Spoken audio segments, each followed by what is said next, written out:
welcome to the GamerGuild Podcast, your weekly show will round up all of the week's video game stories and news for your listening or viewing pleasure right here on youtube.com/GamerGuildTV and up there in the digital clouds on your podcast platform of choice.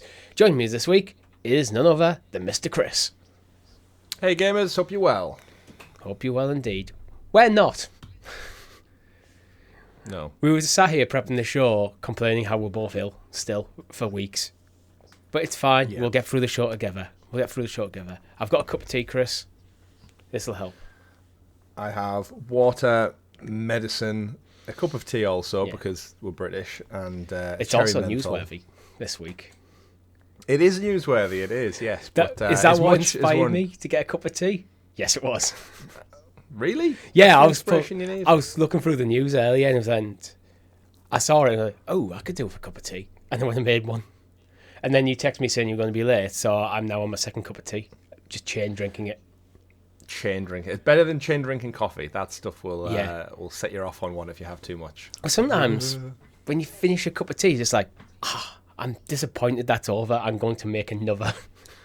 See, I as a parent now struggle perpetually with the ability to have a warm cup of tea because you make it, you put it down, get distracted, and then it's just constantly just lukewarm or cold, and there's nothing worse than expecting like a nice mouthful of warm tea and then being instantly disappointed with like, it's just tepid brown water now. It's something weird with the temperature makes it taste like utter shit once it's past a certain degree. It's okay if you're still drinking it consistently and it gets cooler and cooler. But if you just pick up a cup and you're expecting a nice warm cup of comforting tea and just go, lovely. Absolutely. Now, I'd say we're here to talk about games, but like I said, the last story of the week is a fun one regarding tea, so hang around, listeners. It is indeed. But since we are a gaming news podcast, we should talk about gaming news. And this week, we're going to be talking about Grand Theft Auto 6, PlayStation Plus and GamePass games for December, and more RE remakes on the way. But before we get into it, make sure if you haven't already, you like the video, subscribe to the channel, hit that bell icon so you're kept in the loop of all of amazing content here at GamerGuildTV. Such as the GamerGuild Podcast every single Monday on YouTube and podcast services, our live streams, where we've got quite a few things going on at the moment, Chris. This week, we've just been playing Alan Wake. Alan! What are your first impressions of Alan Wake 2, I should say? It's Alan Wake 2 we've been playing. Yeah, that's a good point. So, I mentioned on last week's show, I got the Platinum trophy for Alan Wake Remastered. Definitely recommend playing that probably before the sequel. However, this past Friday, you and me jumped into Alan Wake 2 on the PS5. And I'm absolutely adoring it, like loving my time with it. I've done another 2 hours since we played, so I'm about 4 hours into the campaign so far. It started to get more horror tropey, I would say. Like now I'm into the thick of maybe like combat and open exploration a little bit more rather than just investigation work. But slightly different direction. If anyone's ever watched like Twin Peaks, it's got a good vibe of that, like horror mystery throughout. But yeah, lots of intrigue. Really good, solid gameplay. Graphically, game looks stunning. I think like you can attest to that as well, Richie, from what you've seen. Yeah. And it's just one of them where since we started, I just can't stop thinking about it. I want to get back and find more about the story. As we suspected in the first look, there's a few areas that I've since been back to, and they have opened up. So if you remember Cauldron Lake, the water has receded through events of the story and stuff, and now I'm able to explore. There's some interesting little puzzles that I've came about as well. So I've found some chests where you have to explore the local environment to get into resources. So you like upgrade your flares and you get some more ammunition and stuff. Been really intriguing. It's kind of been like Resident Evil. They've not been like easy, just find a chest, open up. I've had to actually use my brain and think about it to solve the puzzles. But extra creepy. I've fought kind of a boss in a way. I've played the bit that they showed at the Game Awards, I think, the other year, with the big guy in the deer mask jumped out through the wall. Yeah, through the cabin. Yeah, I've done that part, and I knew it was coming. It still scared me. I knew it was coming. And the deer jumped out, still scared me. And then I knew the guy was coming through the wall, still scared me. But yeah, thoroughly enjoying it. Great story.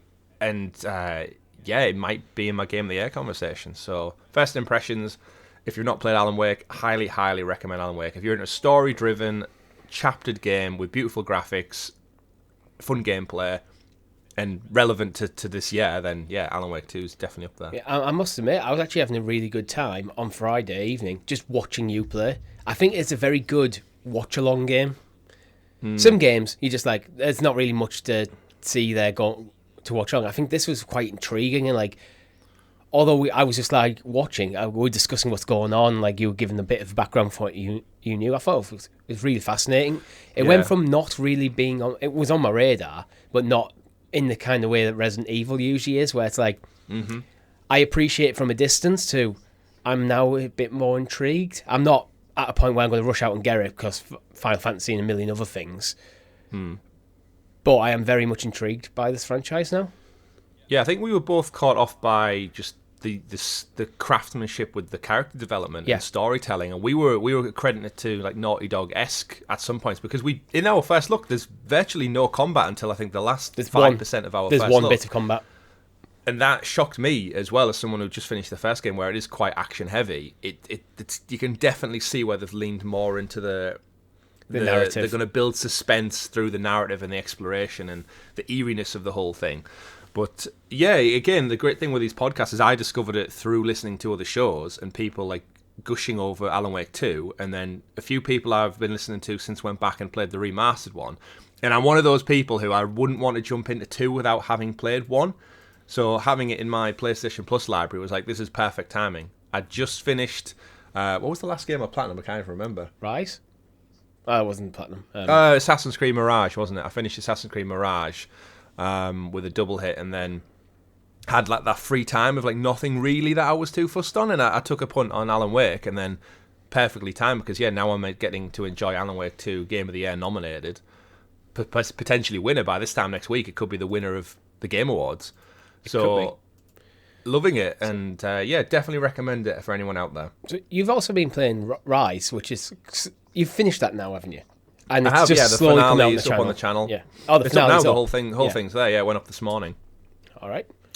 What really enjoyed it. It's one of those things. I knew it was 10 years old, so I was expecting it to be a game kind of like out of time. But you know what? It holds up really, really well. I say on every single stream, graphically, you wouldn't tell it apart from like maybe a AA game made today in Unreal. Like it's using the Crytek engine, and it looks gorgeous. And some of the facial capture on the cutscenes, it's not been bested by a lot of games that come out today. So I think that's a credit to how good this game looks. Does it look better than Assassin's Creed Mirage? Yes, in a lot of ways, yes. Like it really, really does, which is saying something. And yeah, gameplay is still super fun. It does get a bit repetitive near the end with a lot of the kind of time takedowns and the fighting mechanics. It doesn't really give you much options other than a light attack and a heavy attack and a block. So there's maybe more to be explored there. But the overarching story, it has this theme of like the gods are playing with humanity. So everything happening with the emperors and the Roman soldiers and the barbarian hordes throughout Europe it's actually the gods who are kind of playing chess with these people's lives. And the game kind of culminates in the outcome is like, oh, one god lost a bet against another god. And then that's the end of the game. It's like, oh, there's such a good premise there for like more stories to be told in this world, like whether it's Rome or ancient Greece or just more of history throughout time. It sets it up so well for more, and we never got a sequel to this day. So I hope Xbox and Microsoft kind of look back at this and they do see it as an IP of something that can be used again, because I would absolutely eat up a sequel at this point. Phil Spencer seems to be in touch with listening to what fans are saying. I know he's been recently saying about Banjo-Kazooie, like another Banjo-Kazooie game, and he's things like Hex and stuff. He's been open about this. He wore a Hex T-shirt, I think, at one of his last interviews. So he's definitely playing coy with it.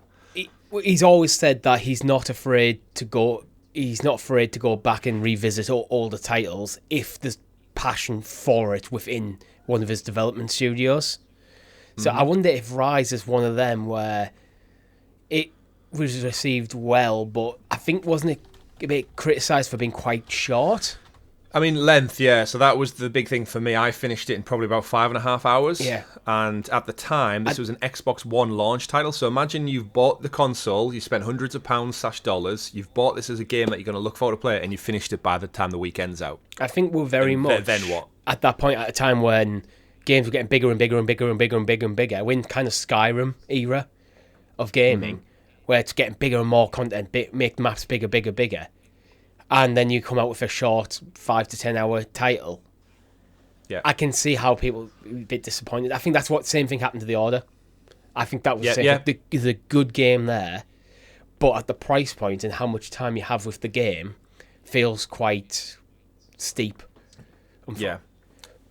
But it doesn't mean they agree. couldn't regenerate Rise to become something new, something different, almost like Alan Wake did.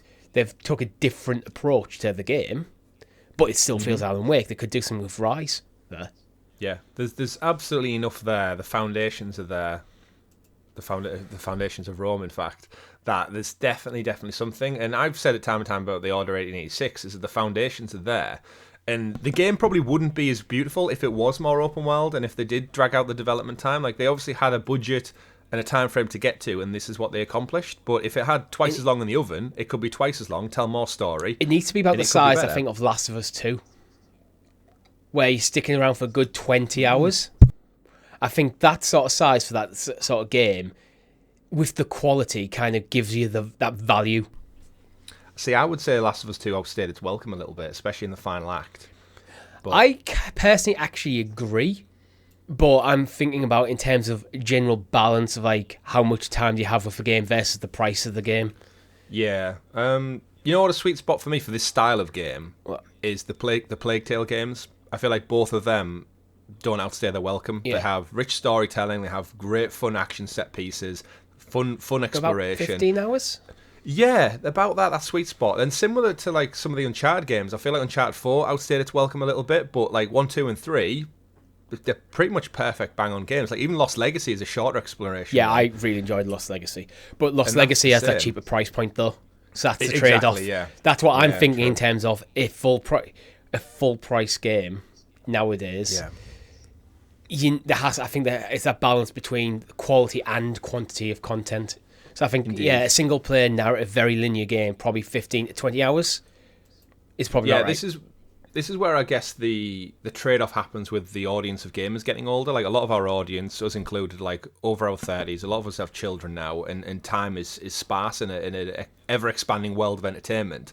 And over the last few weeks, I've played Rise Son of Rome, I've played Assassin's Creed Mirage, I've played 007 Bloodstone, and they were all condensed to less than probably 15 or so hours. And I've finished them, and I've enjoyed them, and I've talked positively about them. But if they were 25, 30, 40, I wouldn't have had time in my life to really play them or commit. Like, I wouldn't have played Rise if it was a 40-hour game. I think it's telling we both kind of jumped off Starfield when we did, and we basically treated it like a 15 to 20-hour experience.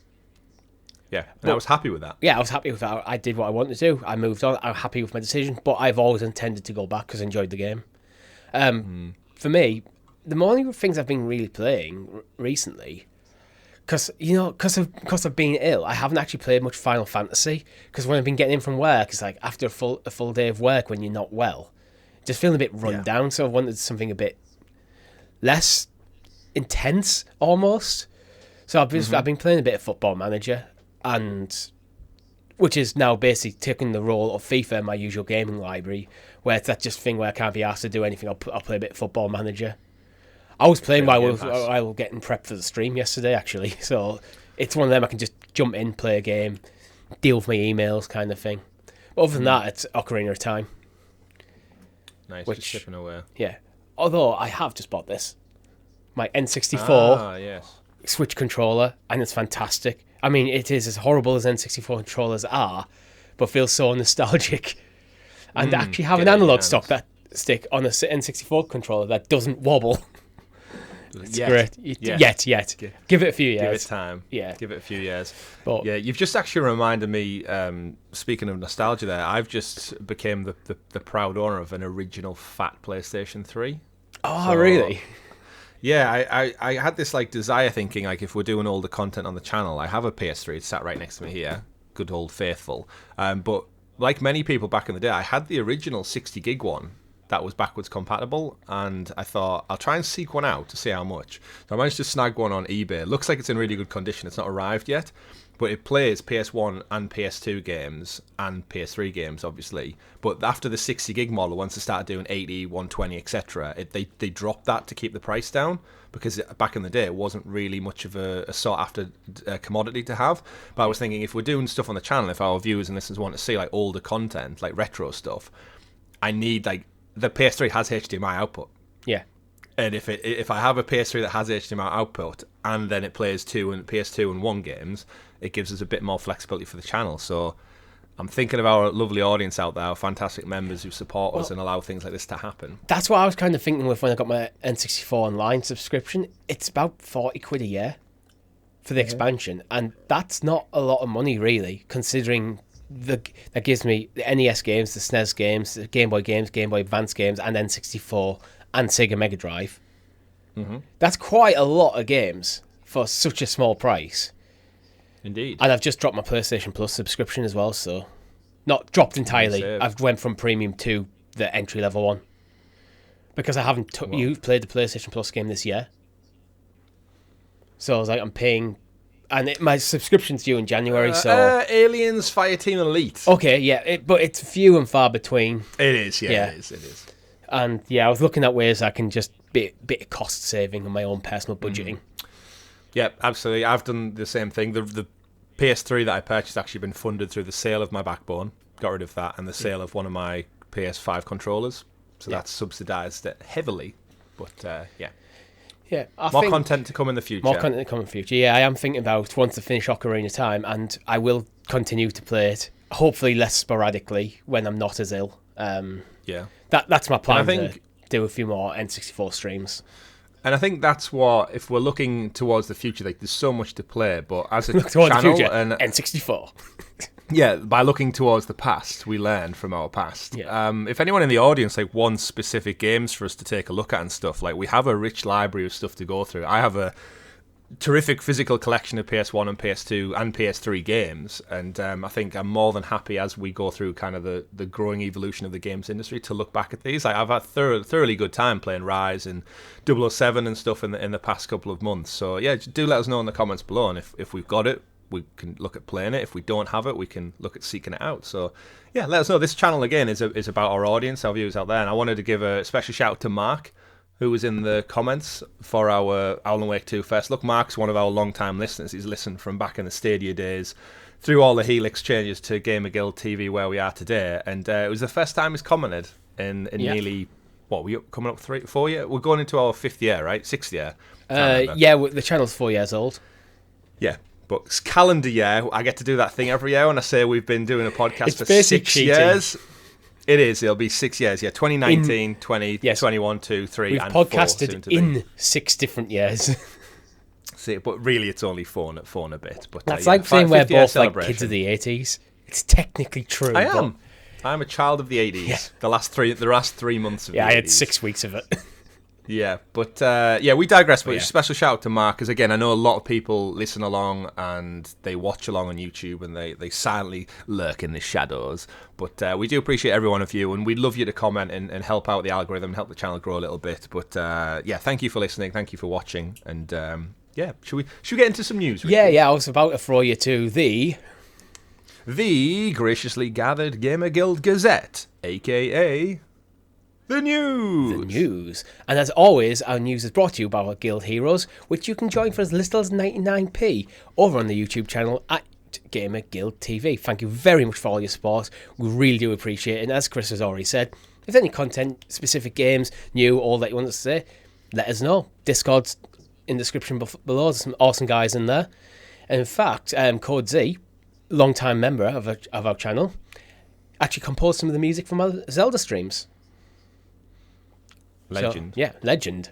Of Zelda. Yeah, indeed. He is a legend of Zelda. First story of the week, Chris. Grand Theft Auto 6. We have a trailer. Well, no, we have a trailer announcement. No, we don't. We have a trailer announcement. This is the frustrating thing with recording content ahead of, we wait for everything to wrap up over the course of the week, and then we announce it. This show goes up on the Monday, and tomorrow, the shit is gonna hit the fan with GTA stuff. And we don't know what it's going to look like. They've teased out trailer coming December 5th. They're getting out ahead of the Game Awards. But yeah, we don't know what to say, so we won't spend probably too long talking about it. But it's happening. It doesn't feel real, right? We've waited so long for Grand Theft Auto news, over a decade plus. Now it's actually on the cusp of happening. I feel like I need to pinch myself and be like, is it real? So yeah, I mean, it'll be up on screen for people on YouTube, but all they've tweeted is just a single image just saying Trailer 1, Tuesday, December the 5th, 9 a.m. ET. But what gets me intrigued, Chris, is the background, the views for this. Does that not scream Vice City to you? It's that silhouette of palm trees upon a sunset sky. A few seagulls in there. It's like nice, like fade from like blue to pink to orange. It's and it's been rumored for some time that it would be back to Vice City. I don't think we knew if it was going to be like 80s time frame, but Vice City seems to be the location because they've gone back now to Los Santos, so we've got that world lived in, and there is a lot of rumors saying it's going to be the whole world, so it's Vice City, Los Santos, and Liberty City all combined into one mega map, which I would personally love. Like, just give us that, and that will be. And do you still think it's going to be called 6? I think it's just going to be called Grand Theft Auto. I do actually. I'm increasingly getting convinced by very little information, but apart from just my own headcanon, that this is going to be just Grand Theft Auto. They're going to start with Vice City. I don't actually want them to do the 80s. I think they could go. Actually, if they're going to make this into like an interconnected world and keep effectively do the whole expansion thing, continually expanding on it, then I think you kind of have to set it basically in modern time. Yeah, but it'd be interesting to see like what happened to Tommy Vercetti and stuff at the end of Vice City. Because at the end of Vice City, he basically won, didn't he? He was like... Yeah, I mean, by now he'd be an old man as well. Yeah. So. But what happened to his legacy? Is he still around? All that kind of stuff. So there's stuff that you can link into the original Vice City.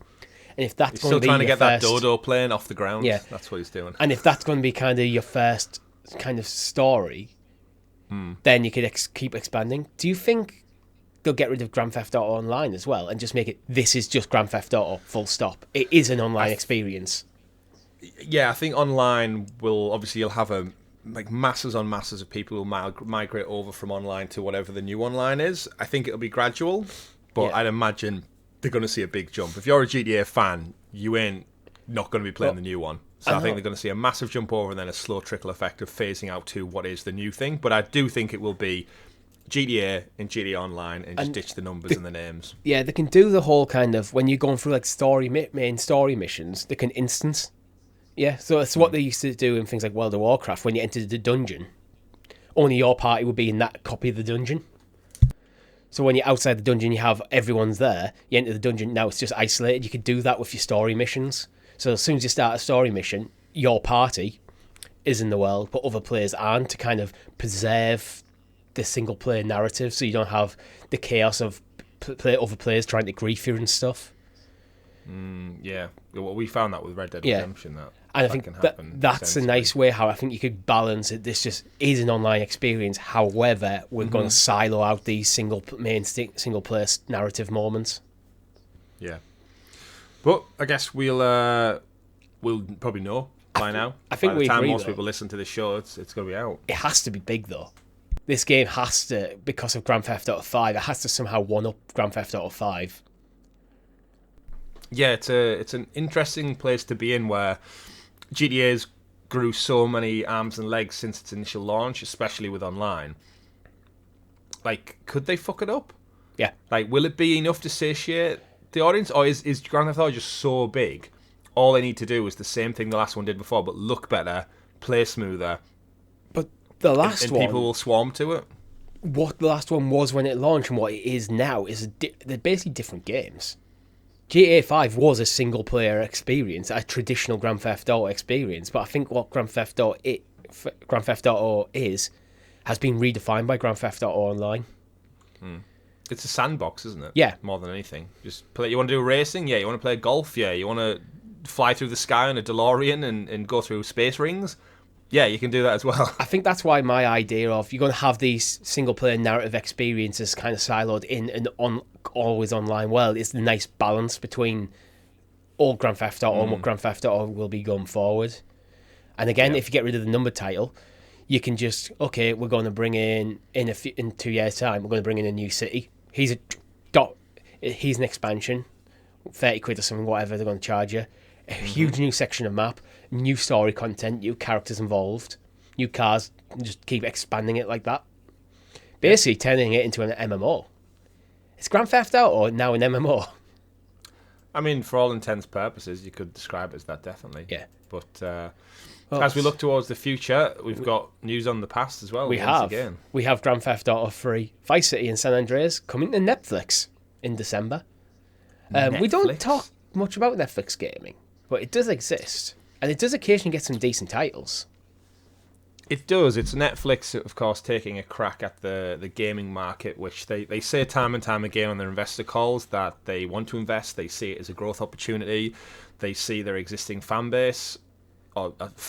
user base, looking for higher end titles. And we know they've rolled out, and I think the statistics, if I recall from the financial year this year, was like 1%. I think we said it was like really, really low, but then 1% of 60-70 million is still like a decent chunk of people. And then bagging the original Grand Theft Auto trilogy, it's more of like just a statement. We know they're coming to iOS as well in December, so you're going to be able to play them on iPhones and Android Play Store as well come December. So them coming Netflix games, not that much of a pivot to get them on there. It's not cloud gaming, it's just natively on there because we know these older games were original PlayStation 2, so you can, if I recall, I think when I played the original, I think I had Vice City on my iPad or something back in the day, the file size was only like 500 meg something. So should remember these are the definitive editions coming, these are the remasters, not the original versions. Yeah, it's the shit show remasters that came out this time last year. Yes. And you'd like to think they polished them up a little bit. It was Grove Street Games that made them, wasn't it? So they've been working on it since the problematic launch back in the day. But this isn't going to be cloud-based, which we know Netflix are making a push into, but having Netflix associated with something like Grand Theft Auto, especially heading into next year with seemingly the launch of GTA 6, it's that synergy in your marketing where Netflix associated with GTA is a good move for games. And this is the stuff that we lamented Stadia not getting back in the day. We lament currently Amazon Luna not getting it. Like, I think the thing Netflix have that other platforms don't, like Stadia and Luna, is they're not reliant on the gaming side of their business for their business. This is very much a growth opportunity. Same how PlayStation, Xbox view it. This is a growth opportunity for us. So they don't have to put all the eggs in that basket. And so they can actually be quite almost selective with the titles. So while I think they are more focused on being a big player, more in probably the mobile space and maybe casual, like Chromebooky kind of experience space, rather than full-on hardcore console or PC. Yeah. I think what they seem to be doing is making sure they're picking good titles that can make the transition over and work quite well on that platform, rather than just flooding their storefront with just crap mobile titles that are all just full of gotcha mechanics and stuff like that, and like predatory marketing stuff. Like, I saw an advert the other day, Chris, and there was some dude, one of these kind of miscellaneous YouTuber guys doing the advert, because I don't know why people saying this game's fake. I'm really playing it right now. It doesn't have any ads or anything. It's like, you're having to advertise games now saying they're not fake and don't have ads in the mobile space. I think that what Netflix is doing is avoiding that entirely and just going, we're going to get well-respected titles over there, because they've got things like Dead Cells over there. Shovel Knight is on there. Yeah. There's some good quality titles. I think that's what they do, and go, right, if you want to have a quality gaming experience on the mobile, come to Netflix. You already have a subscription. Yeah, it's a really intriguing one. It's interesting how we look back as well at these games on mobile. Like, PS2 generation on a mobile is kind of about the standard, right? Like, GTA running on a phone today as well. Like, we know Resident Evil is about to come out on iPhone. Yeah. Like, you can run Village on an iPhone now, or on an iPad, and yet, these old GTA games just stand the test of time, and they don't look out of place on a phone, so...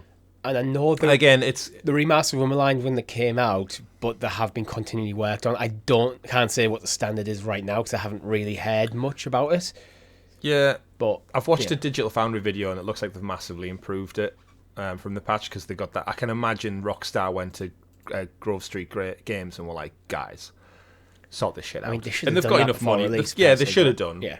Well, why didn't they do it in-house? This is the annoying thing, isn't it? Well, I don't mind. It's one of them. If Rockstar, while we do view them as a big developer, tend to only produce like one game every 5 years. They tend to be all focused on one game, then on the next thing. The online stuff, the spin-offs of Red Dead and GTA seem to be an exception to the rule. So I don't mind them going to a small developer and go, okay, make some remasters of this for modern consoles, but you still want to be on top of the QC. Yeah. But anyway, all about GTA. Should we talk about PlayStation Plus, Chris? We shall. New month beckons. Yeah. New games. I mean, I wouldn't say any of these titles are bad, but they're not inspiring, really. Like, what have we got? We have Lego 2K Drive. We have Sable, and probably the pick of the bunch is Power Wash Simulator. Your thoughts on any of these? I mean, Lego 2K Drive only came out earlier this year, so in terms of like value, cost analysis, that kind of thing, like you're getting a fairly recent title. It reviewed okay. It's essentially just a kart racing game with Lego. It was one of those weird announcements where Lego traditionally, it's always been Take-Two, right? Who've done the Lego games. Yeah. So for them to pivot and work with 2K was like, this is an odd decision. But we know there's a rumoured football game in the works as well, 2K Soccer or whatever. I was saying Lego ones, like the ball's just a square. It was Lego. I'm pretty sure it's Lego as well. Yeah. So they've obviously struck a partnership with them to fund certain games. But it's based in Bricklandia. It's an open world game. So I've heard a lot of people refer to this as if you took The Crew and turned it into Lego, this is kind of what you get. And the Lego titles always have like that fun dynamic, and I think it's definitely aimed at more probably family friendly fun. It's got crossplay in there. It's got like again open world of Lego to explore, which is always fun. But that's kind of put down as the main flagpole according to PlayStation's key assets. However, I think with you, probably Power Wash Simulator is the most fun we would have. Yeah. Out of these type of games, lots of DLC available for that now. We've had like Tomb Raider DLC, I think Final Fantasy DLC, right, where everyone enjoys the satisfied nature of just cleaning stuff with a power washer. And maybe we should have to do a power wash stream. See what's going on with that. Well, you can do it in co-op online. Yeah, it's one of them very streamer-friendly games. It seemed like a lot of the streamers on Twitch seem to just very much gravitate towards it. But yeah, and I'm just, as I've already said, I've made the decision to drop PlayStation Plus Premium, and the main reason for that is I've just kind of been uninspired by any of the games coming this year. It hasn't. I don't think I've got my money's worth this year. And December is another one where I'm looking at and go, if I really wanted to play Power Wash or Lego 2K Drive, I could have bought them at some point, but I was never really inclined to. Yeah, I think that's a fair statement. You still get them with extra though, right? The claimable games per month. I think you get them. Oh yeah, I've right? dropped it right down. I'm down to Essential. Yeah, I went all the way down. And you do get the monthly games. You get on there, all of them. It's when you. Yeah. It's the gaming catalogue that you get from this extra, and it's like the cloud gaming and like demos and stuff that you get when you get to premium. Yeah, I think the final one, Sable, is the only one that I've never heard of. But looking at its Metacritic, 76. So yeah, it's one of those indie titles. So embark on a average unique user rating and unforgettable journey and guide Sable through her gliding. A rite of passage that will take her across vast deserts and mesmerising landscapes capped by the remains of spaceships and ancient wonders. Sounds kind of a bit like Journey-esque. It does, yeah. I'm just going to look up some gameplay to see what it looks like, just to get a good vibe for it. Yeah. But in terms of the titles itself, 3 games, none of them kind of stand out. Yeah. I'm like that.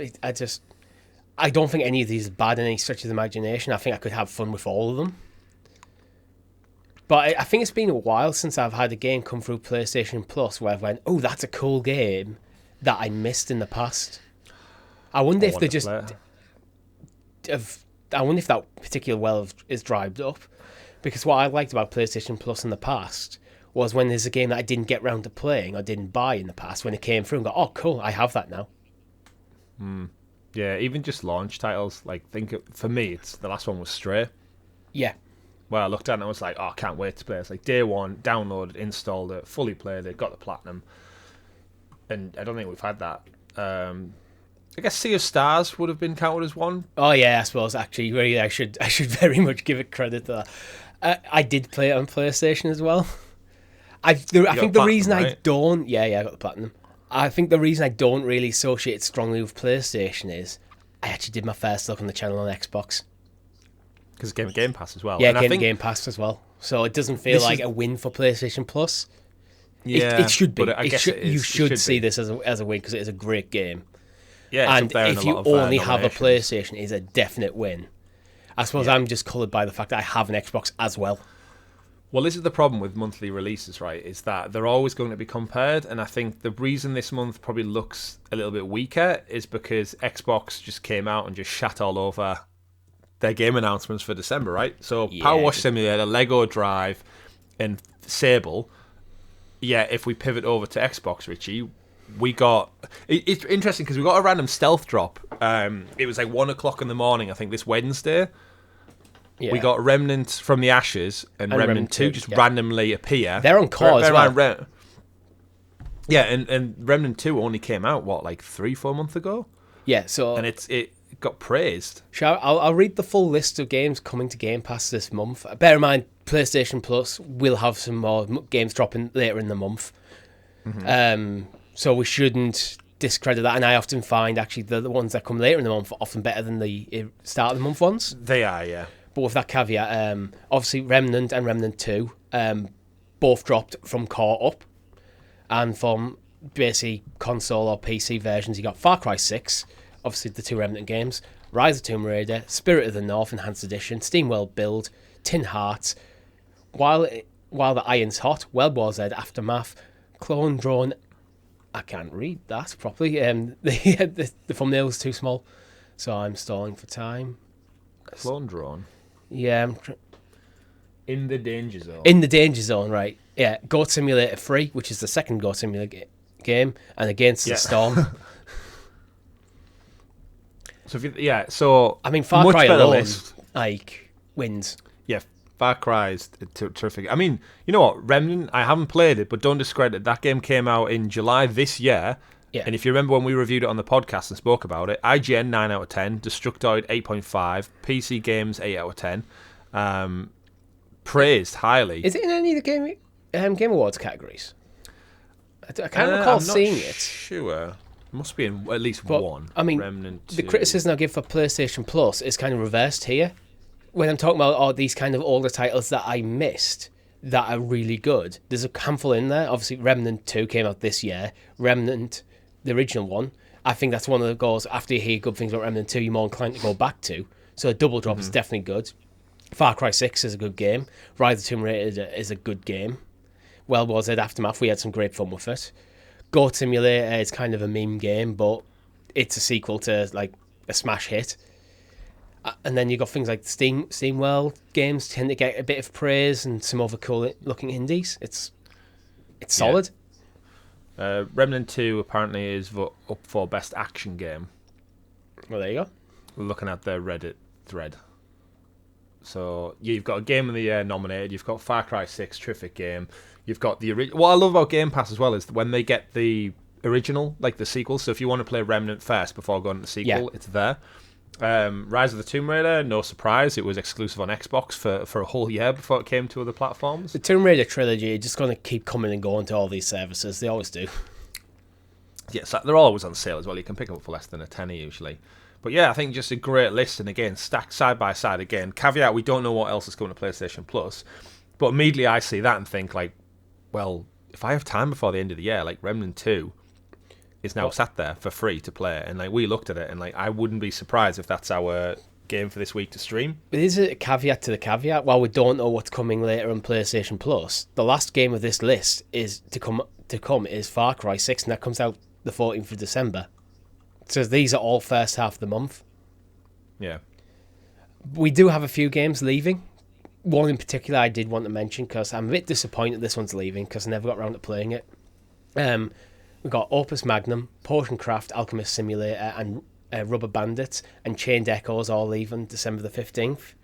Chained Echoes was one of them games last year I intended to play, but I was playing other stuff, and I was like, I'll get back to that at some point, and now it's leaving Game Pass, and I've missed my opportunity. There was your window. Yeah. Which one was Chain Decos again? It was like an indie. It was like an indie throwback to like a JRPG kind of thing. Came out quite a lot of praise, basically around about this time last year. I think I did. Did I do a first look for the channel? I might have done. Oh yeah. Who knows? I'm looking. There's no way of quickly telling if it's on any other subscription models. I was like, I'll just check to see if it's on PlayStation Plus, and the website so doesn't work for. I know I was playing it on Xbox because I remember actually over Christmas when I was around my brother's, I had my Kishi and I played a bit on my phone. So I did actually start playing it, but then other things took priority. So I always intended to go back. You know when it's like, oh, I'm going to put this down now because I don't want to get too into it while I've got other stuff to play. And then I just never got back to it. So I'm a bit disappointed that's gone, but... Yeah. As it stands, though, Game Pass, the winner for me so far. Yeah. Indeed. Shall we talk about Final Fantasy 16, Chris? Because it's a game that you've played, you've really enjoyed. It's a game that I'm currently playing and currently really enjoying. Would you be up for some DLC? Absolutely. I said to this, I think, when we did my kind of like summary review of the game. Absolutely thoroughly loved it. Is it still my current game of the year? Quite potentially. It's in there. It might be the winner. We'll have to find out in a few weeks' time. But in terms of expansion, I think there's definitely scope for more story, more character development, and Final Fantasy traditionally has it, so I'm 100% there for it. I guess the question is, when do we see it? Well, the rumours is this month. So people are strongly going, could we see the DLC to this at the Game Awards? Which I think is a good move, considering it's up for Game of the Year plus a number of other awards, to then come out and go, right, we're going to announce our DLC. So let's say the DLC comes out mid next year. We're going to announce that at the Game Awards. It seems like a move to kind of steal the show a bit. I mean, it's a big get. We know they'll probably promote Final Fantasy Rebirth at some point. You've got to imagine, with it being a few weeks away. And I think, I could see them both being there. But if you think with Final Fantasy 16, if someone's just casually watching the Game Awards and every other category Final Fantasy 16 is getting a mention and then a trailer drops for the DLC, you might be, as you're watching, you get up for all these awards and you might be thinking, oh, I should probably go back and play that. And now there's more stuff coming. Yeah, it gives it like a second win, doesn't it? Yeah. And people who played it early in the year, oh, great, I love that game. Oh, there's more coming, fantastic. Although I wouldn't... Yeah, there is the question of like how close it is to Rebirth, though. Because you don't want the DLC... I don't think you don't want the DLC to be too far away from the initial release. True, but at the same time, I don't think they had plans for DLC. If you recall, the game was just going to be done and like in and out, done. Yeah. And then because of the praise it received, that's when the direct came and went, okay, we'll look at telling more stories. So I think you're still looking probably like a year out for this. So I suppose it depends how they do the DLC. Because if it's like quite a standalone experience, so you don't have to, you're not suddenly taking back over Clive at level 100 with all his abilities and no idea how to play the game anymore. If you're kind of going to start, and maybe you take it from the focal point of a different character or something, so you have that natural reset in the ability tree without it feeling like kind of forced. I think you could do something really cool there. But I mean, absolutely. I don't know how the game plays out, so I don't even want to speculate who that could be, because there's one character in my mind I think you could do that with, but I don't know how his character arc goes through it, and it potentially even spoilers for people who are just starting the game anyway, so I'm just going to say well away. Well, who I think you're thinking of, I'm going to say probably very slim chance. Okay. But what I will say of the Game Awards is we'll be covering it. We are. On the channel this Thursday. I did forget to mention that. But yes, we'll get it in there while we're talking about it. Thursday, 7th of December, because of the timey-wimey time zone stuff. It's technically Friday in America. Oh, no, sorry, it's Thursday in America. It's Friday here.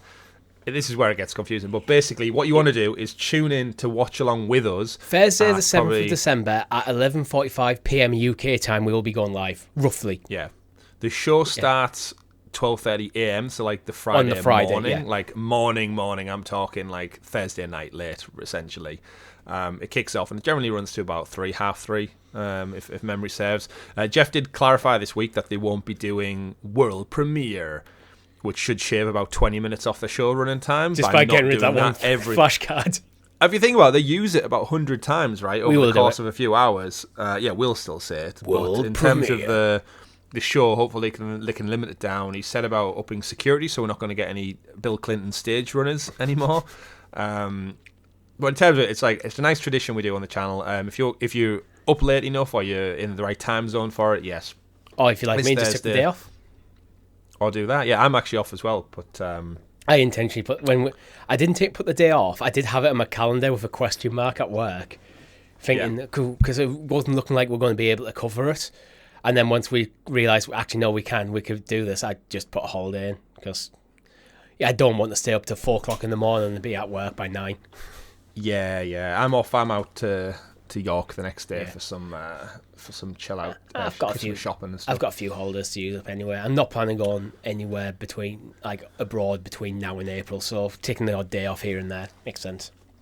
Absolutely, and it's always fun, and we're going to get, no doubt, loads of announcements, loads of teasers, and loads of advertisements. And will The Rock show up to promote some kind of energy protein bar or drink? I hope not.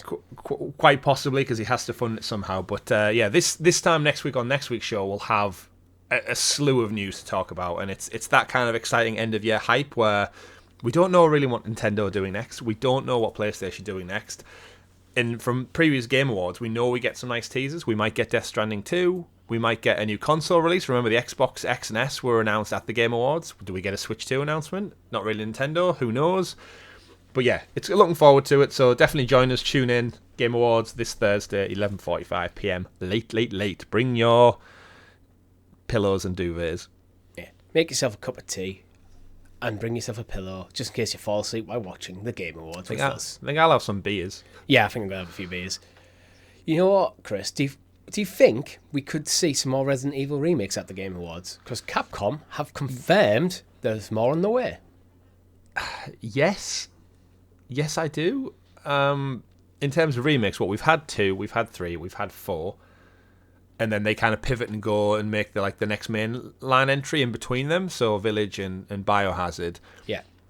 They seem to be getting the remakes out at a faster clip than the new ones, which eventually they will catch up to themselves. It makes sense because the game's already kind of there.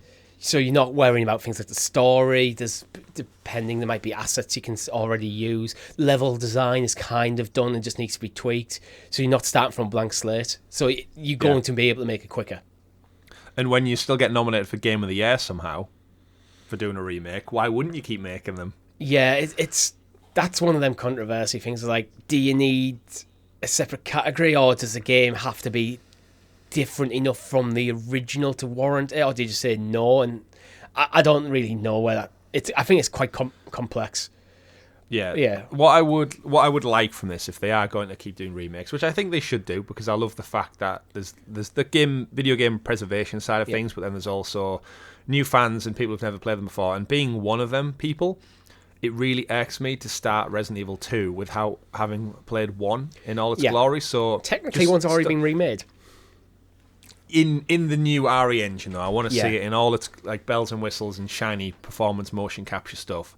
But just give me 1, and then go off and do whatever. I know there's rumours or like requests, I guess, from the fan base that Code Veronica is probably the standout one. It always seems to be Code Veronica or Zero.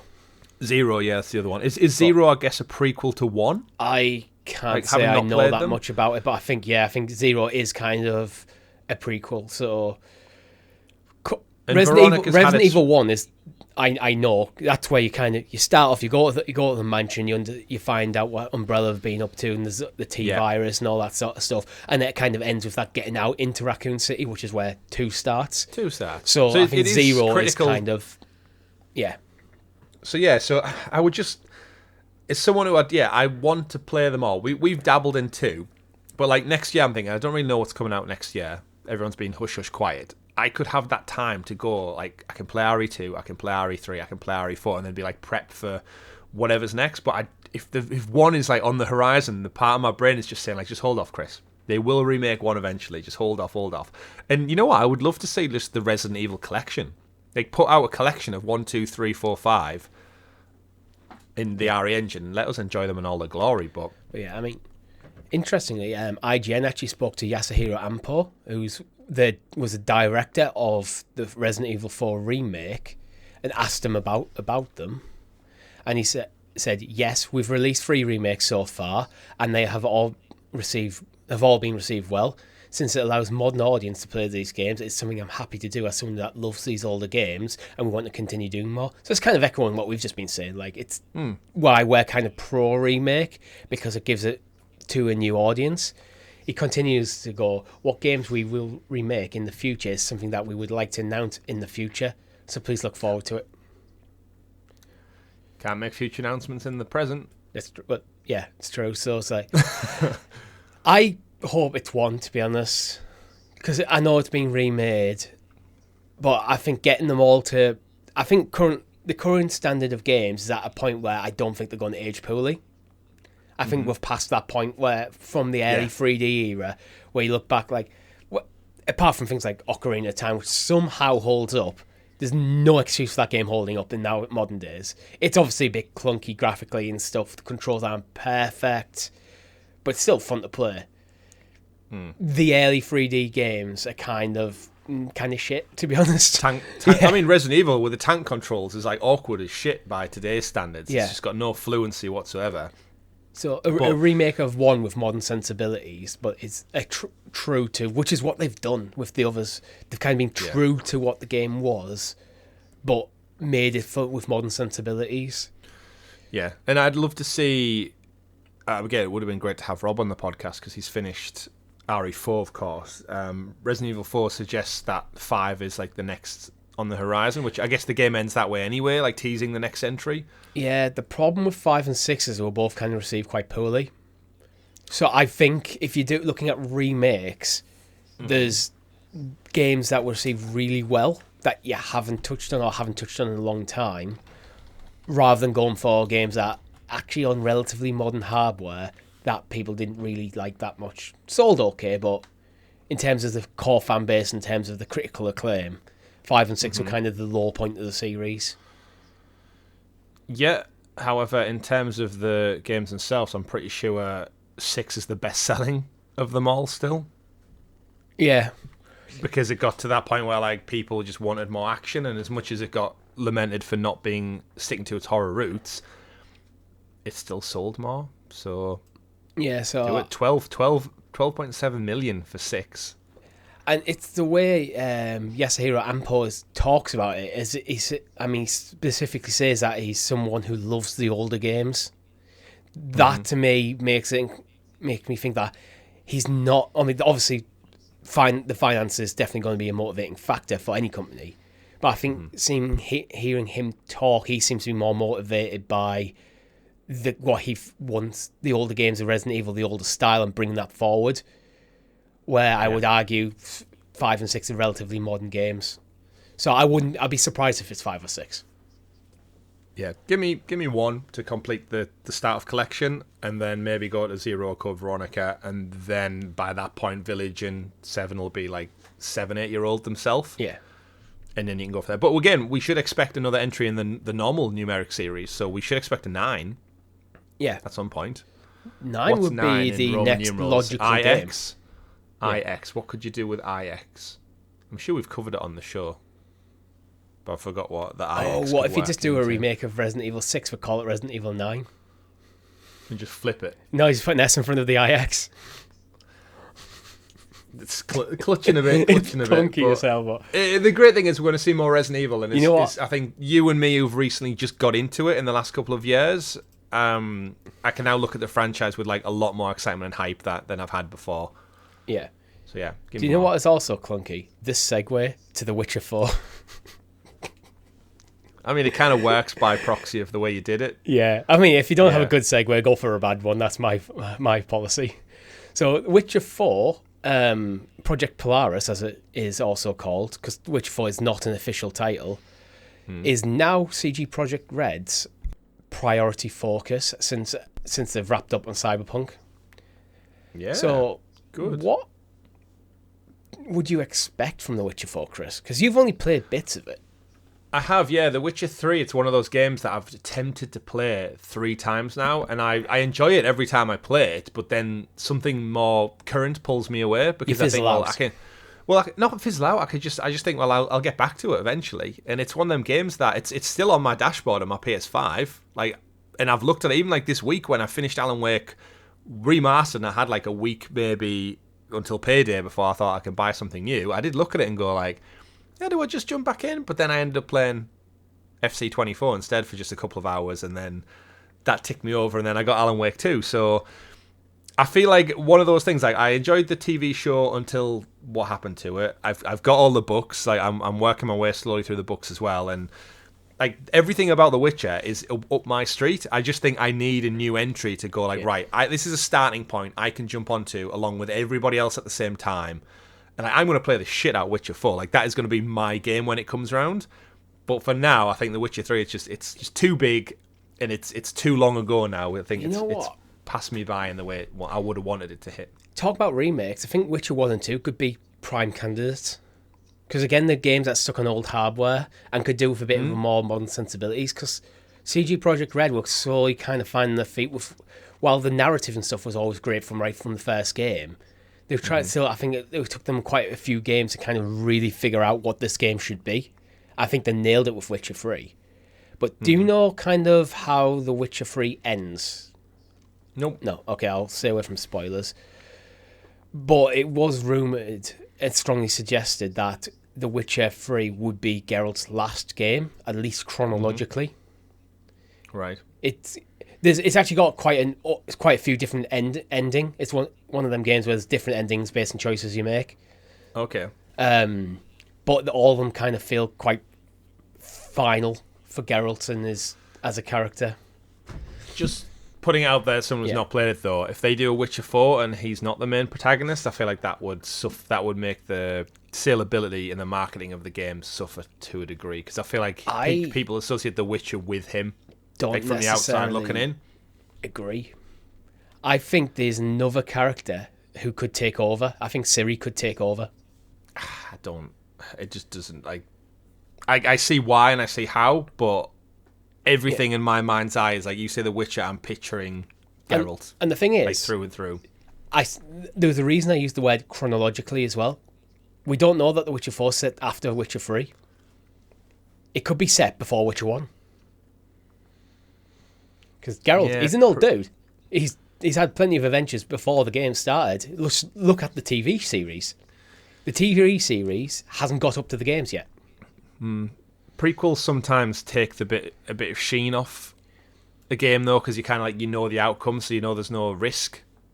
Yeah. In terms of storytelling, I think it limits you. Like, he's going to fight this big monster, this big dramatic thing's going to happen, but we know in 10 years he gets to this point in his life, so... But sometimes it's not about the destination, it's about the journey.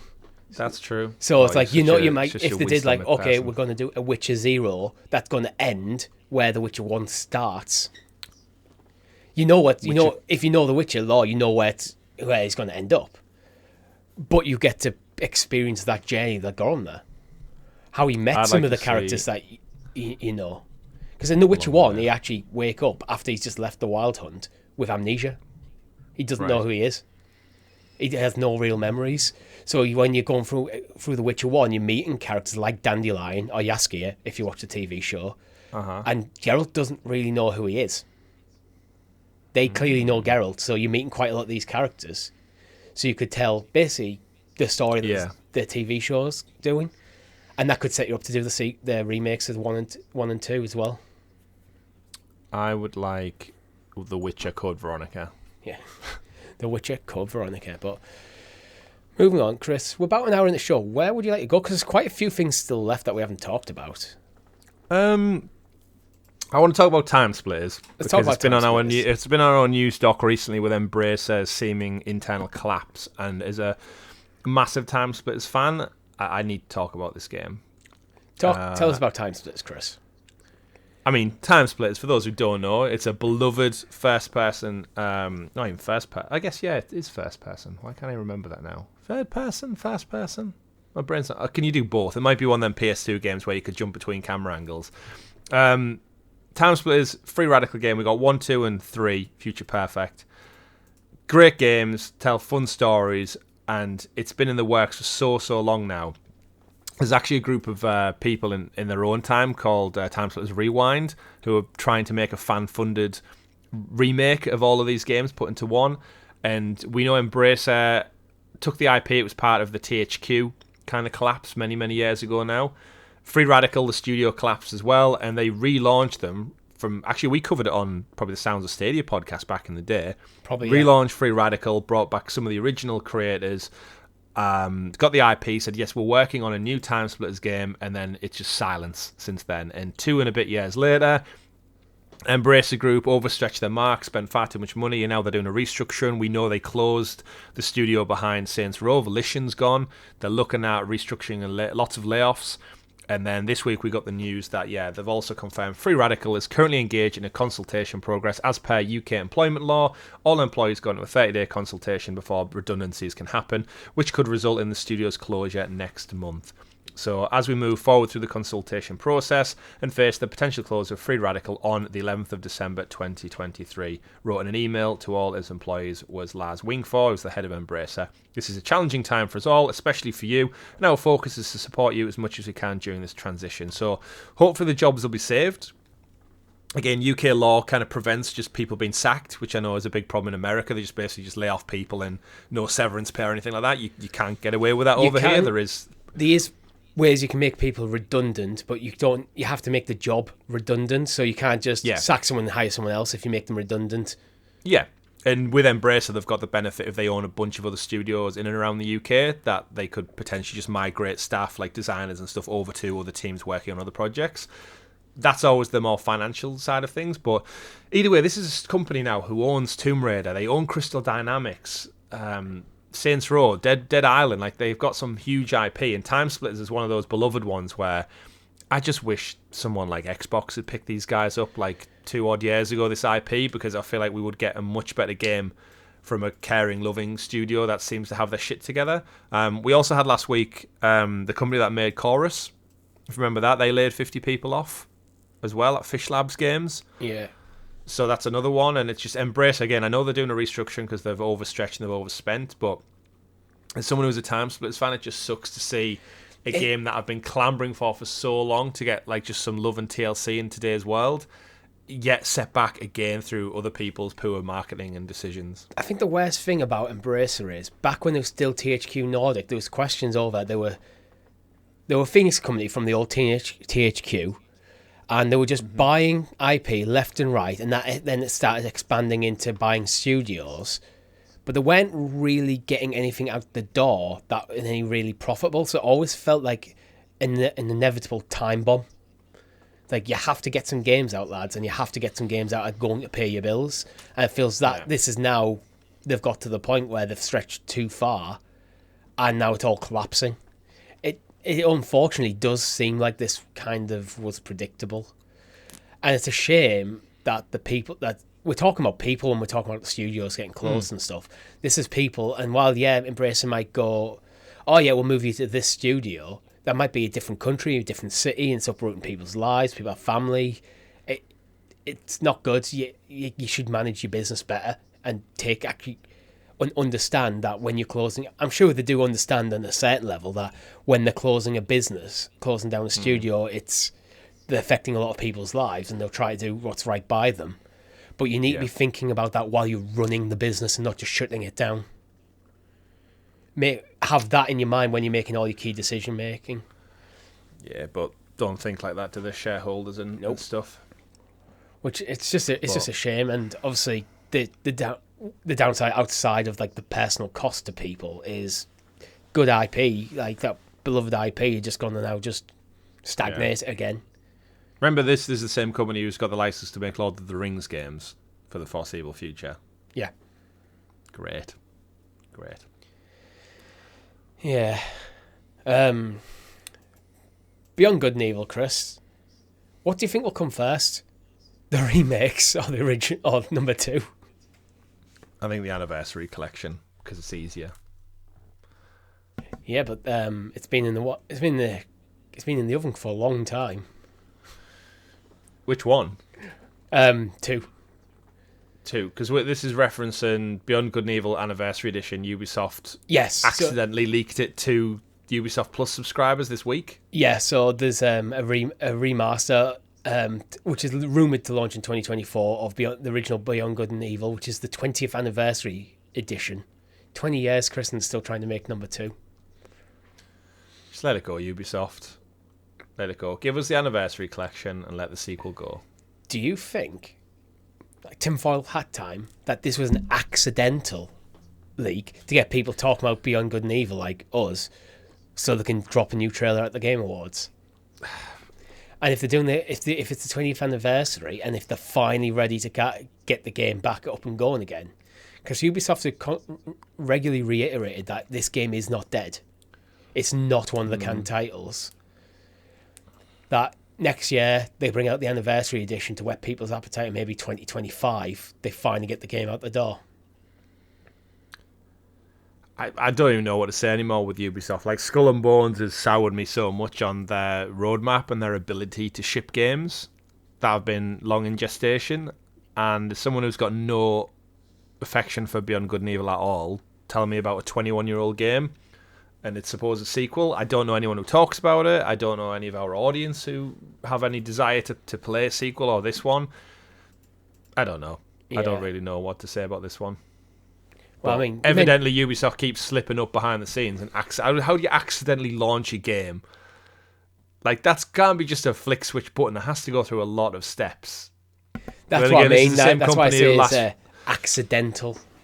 Yeah, launch. but then this is the same company who accidentally promoted Assassin's Creed Mirage as a sponsored ad within Assassin's Creed Odyssey last week. Yeah. And that was a glitch/accident as well. It's like, was it though? Either they're getting very, very sloppy, or they're playing around with a few ideas. This is why I say, with the Game Awards so close, if this is an accidental thing to get about there, get people talking about it, and if the remaster's not ready yet, it wasn't meant to go live, you can backtrack rather than going, here's the game, and then have it delay. If it's problematic. Ubisoft aren't seemingly doing as many Ubisoft forwards as they once kind of anticipated. Because they can't honour their own bloody dates or anything. Like Skull and Bones finally launching next year. If we see Skull and Bones at the Game Awards again with another sea shanty band, but they're going to need it will be out in a month or two. This game will finally ship. It's currently due 16th of February, so they do need to actually promote it. So I think it will be at the Game Awards. Ubisoft could have quite a strong start to the year. If you think about it realistically, they've got Prince of Persia launching in January, Skull and Bones in February. Is that the 2D Prince of Persia one? Yeah, the new restyled one. And then Beyond Good and Evil Anniversary Edition could hit in the March. Yeah. And then we could finally see The Division Heartlands, which is supposed to be out this summer. We could see that in the spring. So Ubisoft could have a really strong beginning to next year financially if the games are good. But then again, that's what leaves it. And then my guess is they're going to round out the year with Assassin's Creed Red, which is the big feudal Japan next entry in the RPG open world one. So they could have a really strong next year. They just need something to steady the ship. So getting the games out is a big part of that. I think Skull and Bones is just going to be dead on arrival. I think they might get a bit of a thing like... You think of some good Ubisoft games as a servicey stuff like... Division. Not Division, I'm trying to... What's the Extreme Sports one? I can never remember. Riders Republic. Riders Republic, yeah. Never hear anything about that game. No. And that was actually, I would say that is a good game. I'm not convinced Skull and Bones is. With 5 years worth of delays. X Defiant is still set to come out as well. That was supposed to be out this summer. We have heard reasonably positive things about X Defiant actually in recent times. But it feels like Ubisoft have kind of lost sight of how to make a game bit. So if they keep doing these kind of open betas, because it feels like they don't know what makes a good game anymore. I think they're quite... what we're doing, people just not responding to. So let's put it out there. Let's get feedback from the public. And that's not always a good thing. I think to make a good game, I think you need a very solid vision. Yeah, and that's because they keep chasing trends rather than be trailblazers themselves. Yeah. Like, just do what you want to do, not copying what other people are doing. Yeah. Hopefully Star Wars Outlaws is going to be that as well. Between the financial year, they could essentially see out 2024 with Assassin's Creed Red, which I think will sell in the millions, like Valhalla did. Oh, yeah, it's going to sell well. No problems. Yeah, absolutely. Like, I'm 100% in for Red. And then if they follow that up in the beginning of next year with Star Wars Outlaws, that inevitably is going to be huge as well, just because of the IP. They could have a very strong year. The only thing that would probably dissuade me from Assassin's Creed Red is if Ghost of Tsushima 2 drops around about the same time. And then it's a no-brainer, it's Ghost. Yeah, that is very true. Yeah. You know what I've just realised as well? Avatar is out this week, and I've totally forgot about it. Yeah. Like, they have a big AAA game out this, 3-4 days' time. Which is tumbleweed, really. I mean, we'll see. We'll start on next week's show. We'll have the reviews, so we'll talk about it more then. Indeed. Let's talk about actually Stalker 2, Chris, because this is the game I think we overlook a bit. And they've dropped a new trailer, which is the official Strider story trailer. And that got me wondering, because you know how Call of Duty is kind of very much focused on the multiplayer and will do a bit of single player to keep people happy. Stalker 2 this seems like it could actually be like a single player, like military based shooter, story driven game that we've kind of like. I think we both kind of like them games. Just they don't really exist too much. You got like Metro. That's one of them. I would say. Yeah, but Metro's more of an RPG, really. The Metro series are more of like RPG kind of stuff, where this seems to be more of a straight up shooter, like almost old Call of Duty campaign mode kind of thing. I see what you're saying. And it really bugs me that to be around about 20 hours as well. Oh no, it's rumoured to be around 40 hours to complete the main plot. It's non-linear, and obviously runtimes will vary from player to player, but it seems to be a substantial single-player military shooter. Yeah, it's an interesting one. I'm always intrigued by anything that happens in and around Chernobyl as well, just by proxy of like I think that story is really cool. If anyone's watched the show Chernobyl, because this is Stalker 2 Heart of Chernobyl is its subtitle, right? Yeah.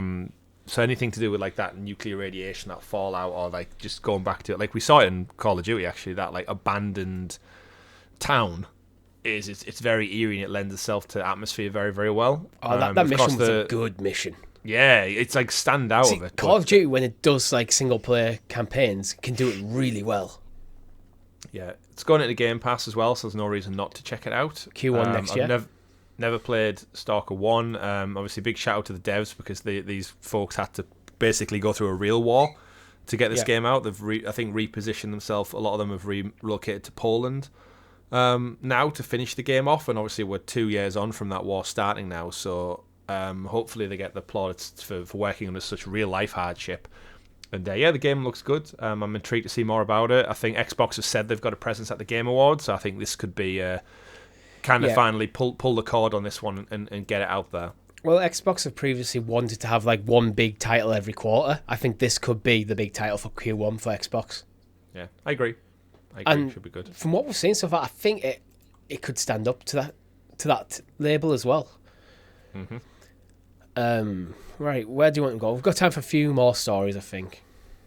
I'd probably say round out with just the biggest one, which is probably going to be Phil Spencer's interview with Windows Central. Yeah, just because we've had leaks of Suicide Squad, but they're leaks I don't want to go too spoilery. I'm sick of talking about Suicide Squad. Yeah, I've got nothing new to say about it. Devs didn't want you. Dragon's Dogma 2's got a date, but we don't know enough about it to go into that one.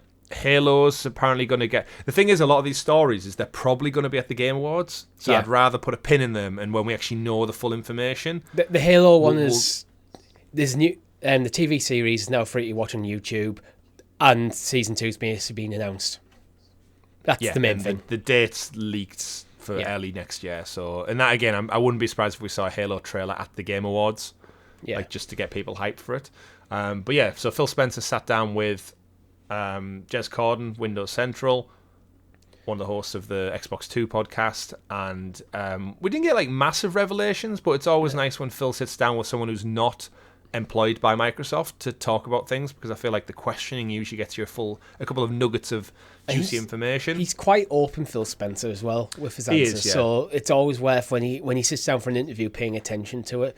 I don't think there was any massive nuggets going, oh my god, I can't believe you talked about that this time, but no, we got a bit of clarity on things, and we got some nice little factoids to be like, oh, that's interesting. My main takeaway from it is there's this kind of... Microsoft have kind of reiterated they want to have Game Pass everywhere. Phil Spencer has claimed there's no plans to bring Game Pass to PlayStation or Nintendo. I think these two things are simultaneously true. I don't think they're mutually exclusive, because I think in what desire to have something somewhere and the plan to make it happen are not the same thing. Mm-hmm. So I think that, Phil Spencer would love Game Pass to be on the Switch, but it doesn't actually even make sense at this late in the game for the Switch's hardware to actually go, well, let's put all through the effort and get all the business deals and stuff, all the complications and licensing to get it over there. When, to be honest, the Switch probably wouldn't even run most of what's on Game Pass unless it's through the cloud. But there again, I don't think the Switch is good when it comes a good device for cloud gaming. I don't think the network card's good enough.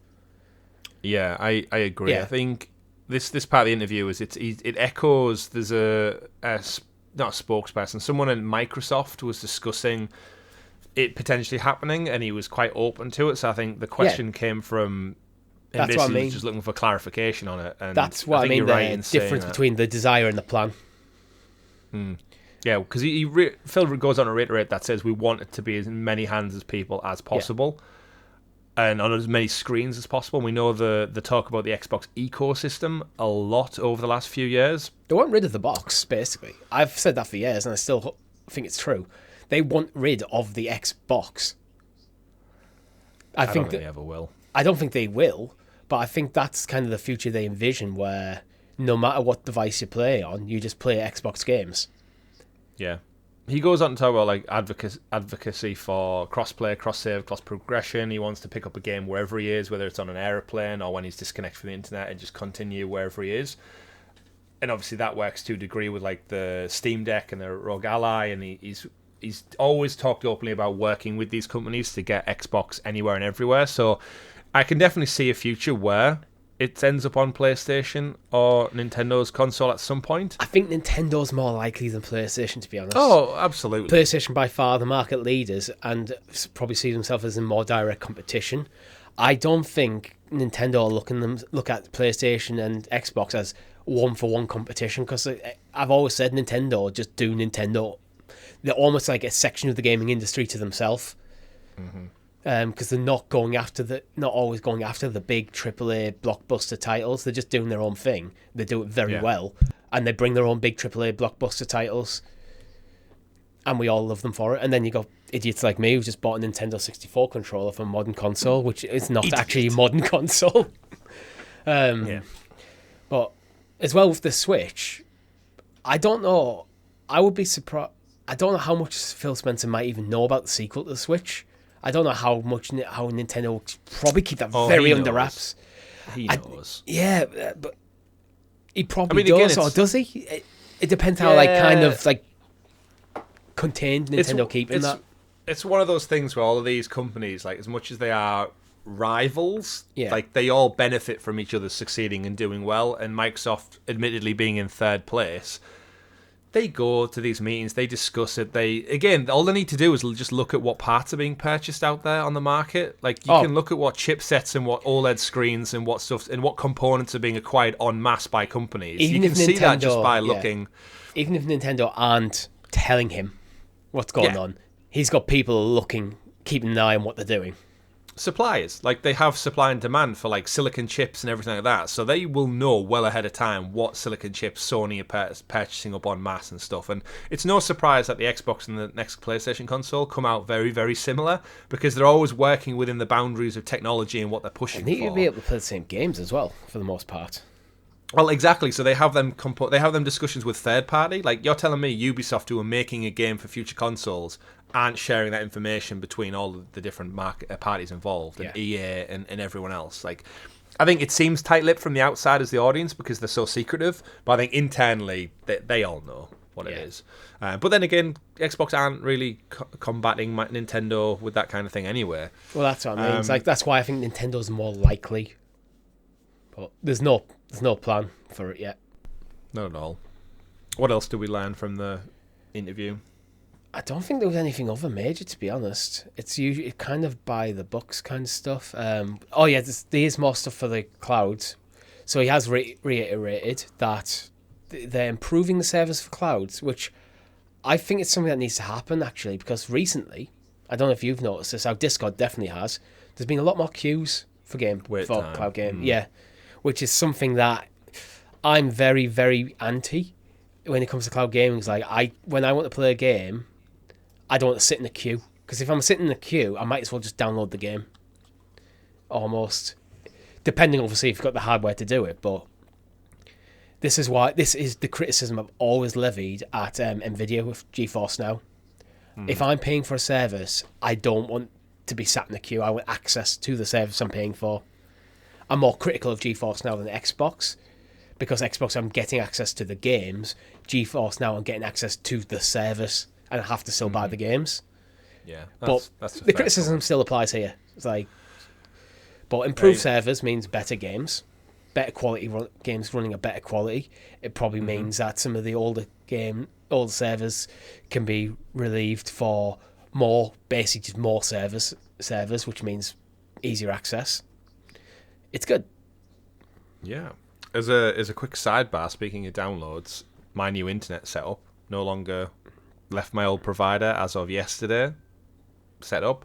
I downloaded Alan Wake 2 because it's digital only, disappointingly, remember. 75 gig, 20 minutes took me. Not bad. 75 gig, not bad at all. It was very nice to see. Now imagine if that was in the clouds and you had to wait for 25 minutes. I know, yeah, exactly.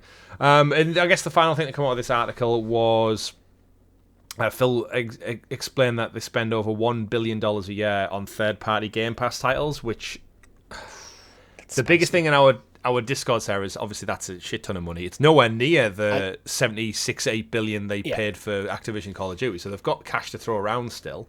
I think that number is quite relevant for us with our history with Google Stadia. Like, they were reluctant to spend millions when there was like, they're spending a few million to bring Resident Evil Village over. It's like, oh my God, I can't believe they're spending that much money. Microsoft was like, that's not a lot. Wait, literally billions. Well, we saw in the court leaks, right, that they spent, like, if they wanted Jedi Survivor on Game Pass, it would have cost them upwards of like 300-400 million to get that from EA. Yeah. So we knew there was a lot of money going into it. So $1 billion a year for Game Pass is a Game Pass subscriber. That's fantastic. If they have that similar spending next year, we should be in for a very tasty 12 months of just essentially free games, quote unquote, for us who have a subscription membership. But it does make it laughable that when Google, and similar to how it stands today with Amazon, if Amazon were willing to spend $1 billion, you would have saw some games on Luna this year, some actual games worthy of your time. I think the difference is it's quite difficult for Amazon, who are not necessarily a gaming company. I'd describe Amazon as a tech company rather than like an online retailer nowadays. But I mean, Microsoft a tech company? Yeah, Microsoft are a tech company, but they've got a long history in gaming. Amazon do not. And Microsoft are already very established. So it's a lot probably easier for Microsoft's execs outside of Xbox to justify the $1 billion because they've got a history of seeing that kind of return. Amazon do not.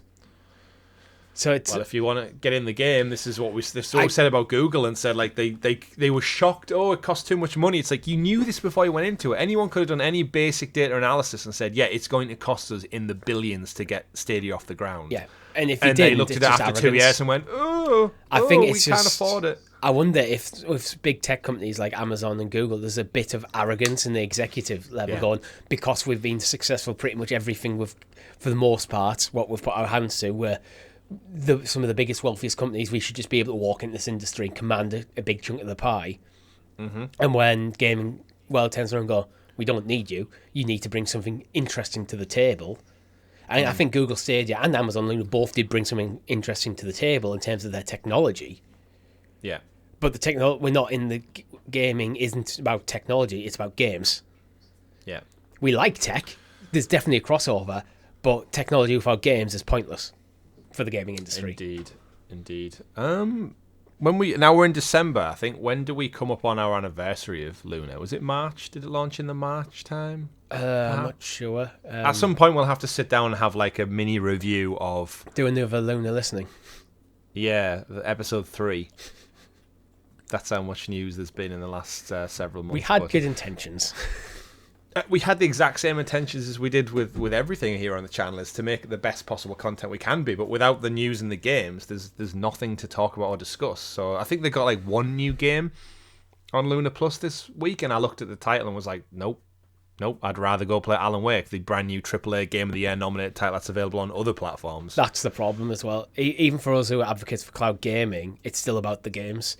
You have to bring the games, and if I'm playing Final Fantasy 16, you're playing Alan Wake, I'm not gonna go play ping pong on Luna or something. Whatever's come, like they're probably Pong. decent games, but Shout out to Pong. Yeah. Pong had its 51st anniversary this week. Luna's suffering from the exact same problem as Stadia. Mm-hmm. They're just not getting the games that are making, when people look at the platform, they look at the library and go, then they look at what's coming and they're going, well, the games I want to play aren't currently there, and they don't seem to be coming. GeForce Now, Xbox, PlayStation. History seemingly doomed to repeat itself. Indeed. But you know what isn't doomed to repeat itself, Chris? A nice cup of tea. Well, actually, that is doomed to repeat itself, because I could do with another one. Would you like a Yorkshire Tea branded controller?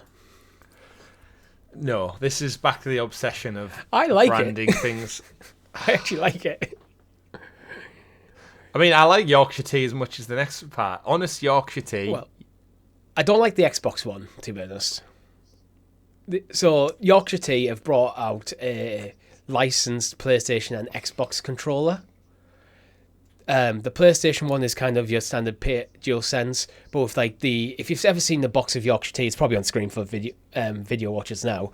It's got the kind of like the nice farmery fields, nice green. Yorkshire. Oh, yeah, Yorkshire on the handles, and on the touch bar, it's got the red Yorkshire Tea red with the words Yorkshire Tea. I think that looks pretty cool. It's a novelty, but looks pretty cool. The Xbox one is just kind novelty. of like half and half. It doesn't look great. In my opinion. The Yorkshire. If you look at the actual Xbox controller, it's an outline of a kettle. Oh, I see, but I still don't think it looks good. It doesn't look as good, no, not at all. The shape doesn't really lend itself to the symmetry of it, but yeah, Yorkshire Tea. However, my issue with these is the price. For 150 quid, I'd rather just buy a standard controller, some Yorkshire Tea, and have like 90 quid in my pocket. Buy the nice red one Chris has got. Nice red DualSense. Metallic red. Volcanic red. Get yourself a Yorkshire Tea sticker for about 30p. In fact, get yourself a GamerGuild sticker. Slap it on there. Job done. That's a good shout, yeah. I think they might be a bit too big. We can work with it. Yeah, we've got a brand. We've got a merch store. If people want controller vinyl wraps, I'm sure we can make. The touch bar won't work properly for a sticker over it. So, but sidebar before we wrap up, in terms of you mentioned it there with touch bar things, the PlayStation Portal that I've been kind of like ongoing and reviewing for 2 weeks now. Alan Wake 2, problematic. No, do you know the touch bar brought up the menu? No, it's got a touch bar. It's the screen. So you just tap on the screen.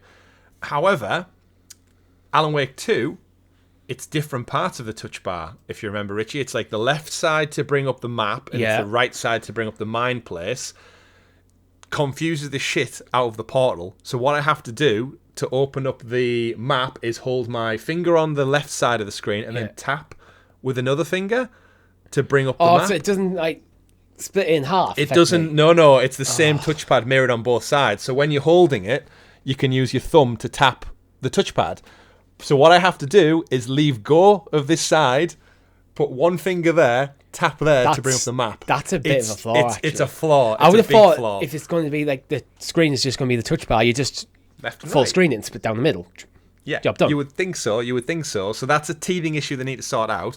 However, as a flip side to that, to give the Portal a little bit more praise this week, I discovered this week with my brother playing FC24 FIFA, you can have the game running on the TV, and this can be a second controller.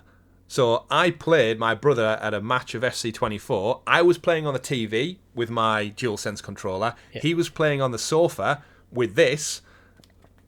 It makes sense. It ran like a second controller. It literally is a DualSense with a screen slapped on it and a bit of processing to run what do you call it? Off the game? No, not the game, because it's not running the game. Remote play. Yeah. Yeah. But I thought as soon as I pressed something on my controller, it would revert back to the big screen experience and say, oh, another controller's having it. I didn't expect the Portal to function as a fully second controller. So then my thought process is, I wonder if you had multiple ones, could it work? Or more importantly, if you're playing a game that has split screen and you don't want the other person to see it. So remember when you're taking a penalty and you can see which way they're going? You can just go... You can't see it on the Portal. So yeah, I thought that was an interesting thing that it did work. So yes, pros and cons for the Portal this week, but still enjoying it, still chipping away. Indeed. And, still plenty of salty people in the comments. Let's round up the show, Chris, with this week in video game history. So for December the 2nd, which is the day we're recording, what games have came out this year? Not this year, this day over the years. This year. The biggest one for me, standout, is 34 years ago, same age as me, 1989, The Revenge of Shinobi on the Sega Genesis / Mega Drive. Great game. It is a great game. Is it a great game, or is it just something that we think was a great game because we knew of it? I think it was a great game. But I have it. I have Revenge of Shinobi kicking around somewhere. It's one of my go-to fun games, like throwing the shurikens, the bosses you fight. I never got very far in it because it was a hard-ass game. But I always remember like the art style on the front, which is great. The music, it's so cool. Go listen to the Revenge of Shinobi soundtrack if you want some like 8-bit beats in your ears this weekend. But yeah, that's a sad one for me. 34 years, fuck me, we're getting old. Prince of Persia, 15 years ago, 2008 on the PS3 and Xbox. Their launch of Ubisoft's whole new franchise. Obviously, we get a new entry in January, a retelling style of it. Yeah. That was 15 years ago. Pikmin, 22 years ago. That was quite well received. Never played it myself, but I think it's worth a shout out. Pikmin 4 in a lot of the Game of the Year categories for family-friendly game. Game of Thrones Telltale, 9 years ago, 2014. Makes you feel old, doesn't it? Hey, I enjoyed the Game of Thrones Telltale game. Me too. It's a shame it ends very much... You know what the ironic thing is? 9 years ago and we still haven't got the final entry in the book series, but that's a whole different thing. Yeah. And this time last year, Callisto Protocol. And Marvel's Midnight Suns. Yeah, although Callisto Protocol free on PlayStation Plus. Yep. So that was again. We lamented PlayStation Plus earlier in the show, Richie, but realistically, if you were a different style gamer, or if maybe you didn't have a podcast to talk about games and cover games, you would have had Sea of Stars, Callisto Protocol, in the last few months. There's some good titles to get. Like they came out like within the last year. Indeed. So value for money could definitely be seen there. Indeed, but that's all we have time for this week. Make sure you like the video if you haven't already. Subscribe to the channel, hit that bell icon so you're kept in the loop of all the great content here at GamerGuildTV, such as our live streams, Zelda, Alan Wake. Chris is just finishing up Rise from the Realm, so the whole playthrough is now there on the channel for you, for your viewing pleasure. We have a Discord server where some awesome people like to hang out. The links are all in the description for everything you need, including our socials, below the video, or you're on your podcast service. Thank you very much for watching. My name's been Richie. I've been Chris. Goodbye. Bye. GG, everyone.